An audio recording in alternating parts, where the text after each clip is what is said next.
Hello and welcome back to my third recipe of my cast project.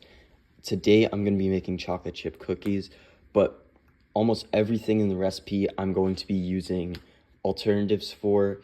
So the butter is replaced by plant butter, the sugar is replaced by monk fruit sweetener. Molasses and vanilla are, you can't really swap them. And then this is the egg replacement. I'm gonna add the water in a second. It just thickens up, so I don't want to do that yet. And this is the baking soda, which also can't be substituted out. And then I have the gluten-free baking powder, which is corn instead. And the and then like the salt substitute and the 2.5 cups of the gluten-free baking powder, flour. And also our chocolate chips are replaced. The first step of the instructions are to combine the sugars and the butter. So I put the vegan butter in, I put the monk fruit sweetener in, and then I also put in the coconut sugar, which is our replacement for brown sugar. We're doing this because it is a lower glycemic sugar, which also might be a cool substitute to do.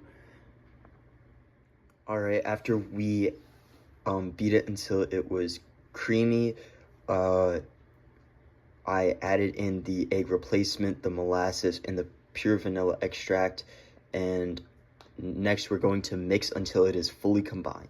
Now that that's combined, the next step is to add the gluten-free flour, the baking soda, the gluten-free baking powder, and the replacement salt to the butter mixture, and mix until it's fully combined. After it is mixed together into a dough like this, you can add in the chocolate chips, and you can either just use it with a spoon or the mixer.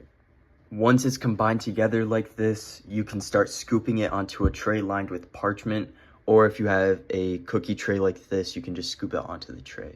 The next step is putting it in the oven and putting it in there for 8 to 10 minutes. So I will show an example of them when they are done. All right, this is how they turned out. And in the future, if you make this, I would not recommend substituting everything. This was just to example that I can still make decent cookies, and they do taste pretty good. Also, another issue with the recipe is I feel there was too many chocolate chips, so I feel like doing half as much chocolate chips would still get as good results.